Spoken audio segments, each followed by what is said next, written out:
I just recently moved them and they were all growing through the pots. Yeah, there's a good one. Into the ground. Today I'm going to be doing a garden tour and taking you along as I repot some of my perennial greens and trees. To do that, I got these heavy-duty grow bags which just arrived from Amazon. I got several of these 15-gallon heavy-duty grow bags from Holland. This is the label. And as I said, I got these from Amazon. I got several 15-gallon and a few 36-gallon so I can replant some of my trees as well. And these will be holding a lot of the spring garden that I plan to start. So I'll be taking you along in another video when I actually put the seeds into this and show you what we're going to be growing this spring. Okay, so stay tuned as I take you along on a garden tour and as I fill up these grow bags to prepare for spring planting. Our winter is pretty moderate so far. I live in Florida, so it always is. I mean, compared to up north, but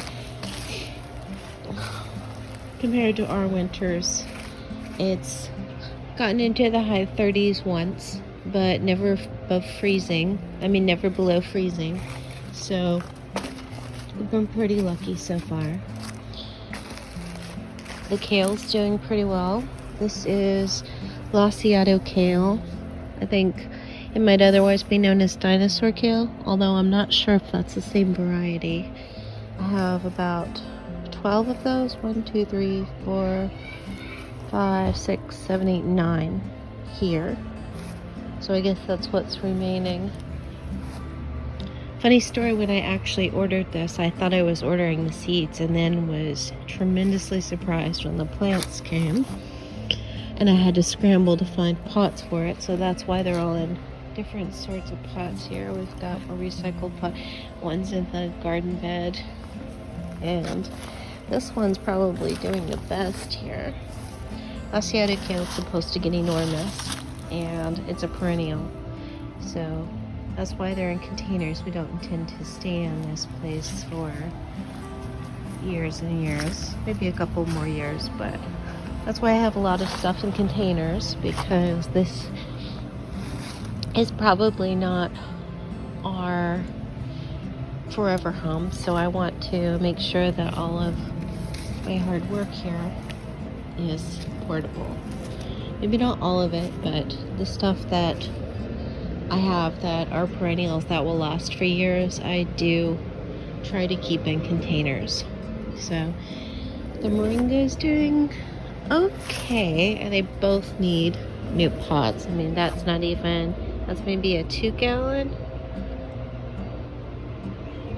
They definitely need to be in at least a 5-gallon. Those need to be transplanted. I have so much work to do here. I've got scraggly tomato plants. I found out that this yard doesn't get enough light in winter. This is more of a spring summer garden. It's okay for leafy greens, but if you look at this tomato plant, which needs to be reinforced, there's one tomato here. There's a couple here. These are Roma tomatoes.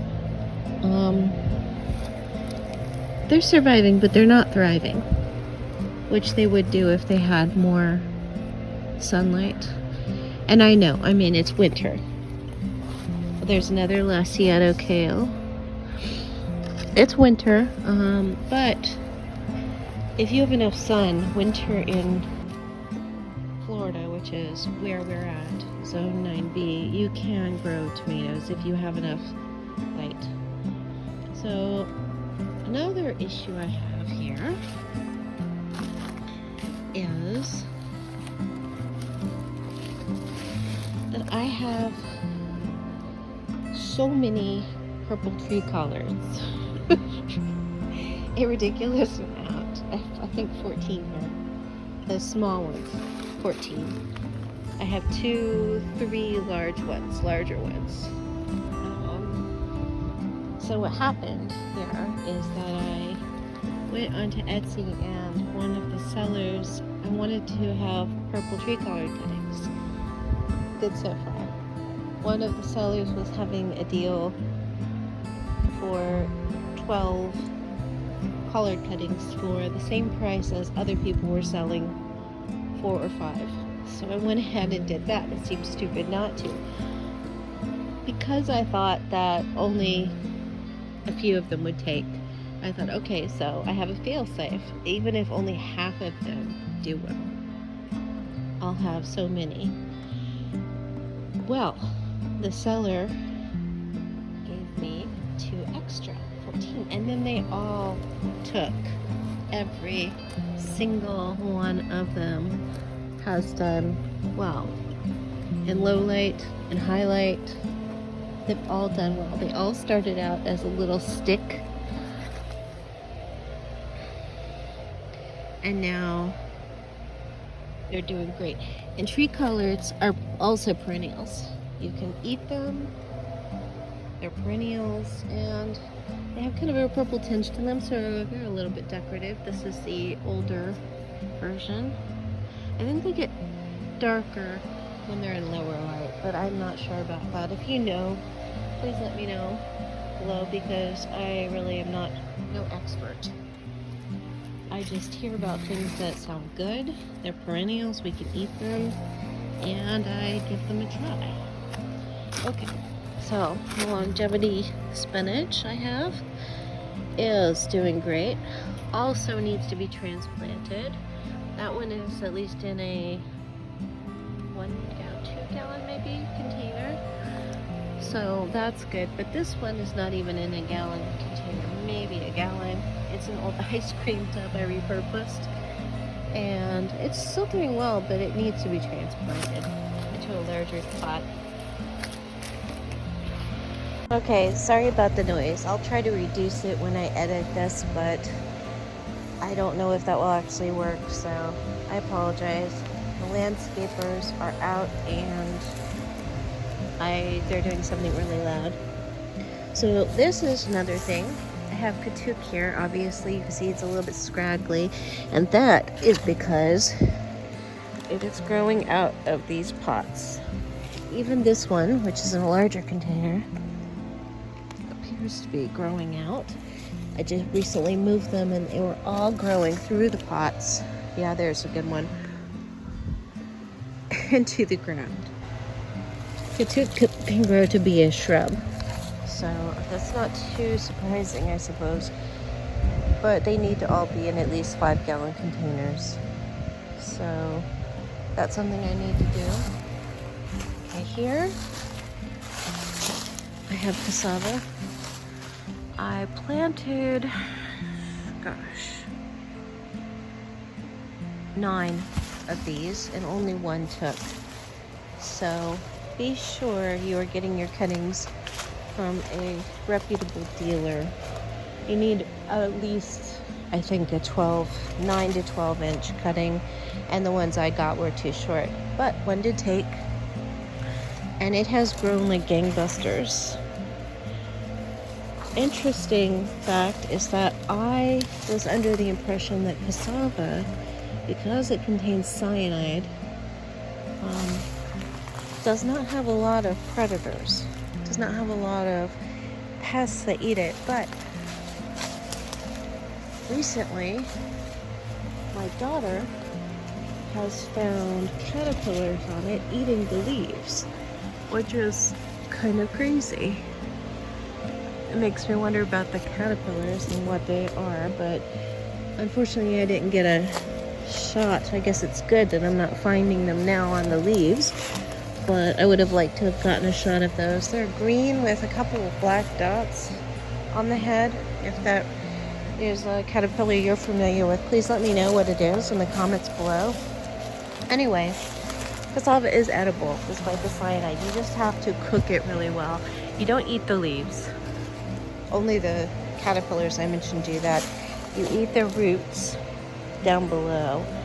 The plant grows for an entire year. I planted it last fall, and it will be due to be harvested this coming fall.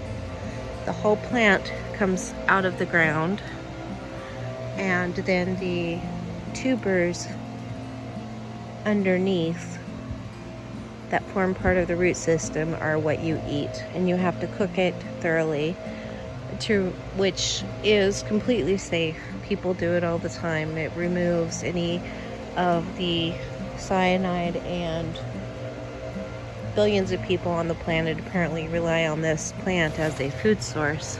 So it is safe, but it sounds scary when you say it has cyanide. Here we have some rosemary. This needs a larger pot, but it's doing well. I don't think it's growing through the bottom or anything. And considering how wet the climate gets here, I'd say it's doing very well. It's mostly a dry weather plant, so it's a good container plant. I would like to see it in a larger container, and I do plan to put it in one. Now, Malabar spinach has taken a beating, but I have gotten so many seeds from this plant. It is unreal how many seeds. So I am going to be planting more of that.